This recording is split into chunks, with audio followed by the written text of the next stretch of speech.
La Cupra Born devient la voiture électrique la moins chère avec plus de 500 km d'autonomie. Alors, c'est-à-dire qu'ils ont baissé le prix ou ça se passe comment là? Donc 46 500 € hors bonus, ça fait 40 500 € bonus déduit. Cette nouvelle déclinaison de la voiture électrique de Cupra propose une autonomie théorique de 550 km, une proposition très intéressante.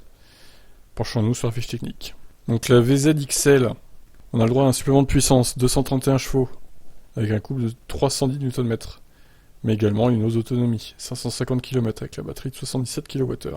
Le 0 à 100 en 6 secondes 6 au lieu de 7 secondes 3. Cette finition apporte par ailleurs l'amortissement piloté TCC Sport et ESC Sport déconnectable et surtout des disques de frein plus grands à l'avant, des jantes 19 pouces, du volant Cupra Super Sport et vitres arrière teintées. La puissance augmente pour la charge rapide en passant de 120 à 170 kW, ce qui est bien. La Cupra VZ XL est disponible dès à présent au tarif de 46 500 €, donc bonus maximal. Ça c'est pas mal, alors ils ont bien été aidés par l'État qui a rehaussé à 47 000 du coup. Mais est-elle réellement la seule voiture sur le marché français à proposer une autonomie supérieure à 500 km?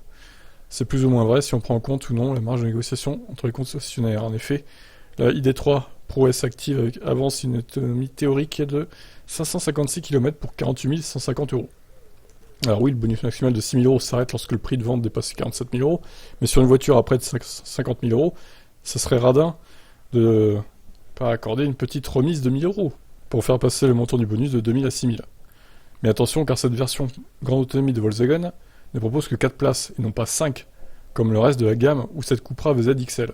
Et il y a le Kona électrique évidemment avec 484 km, mais il n'est pas au-dessus de 500 lui, vu qu'il a une batterie de 64 kWh.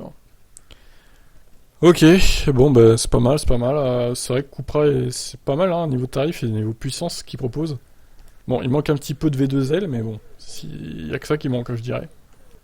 Mais bien joué à eux quand même, de s'être alignés sur ce tarif, alors que tous les tarifs en ce moment augmentent. Ils ont réussi à contenir à peu près le coût.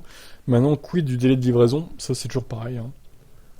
C'est la question qui revient souvent. Bon, allez, je vous laisse commenter, ciao.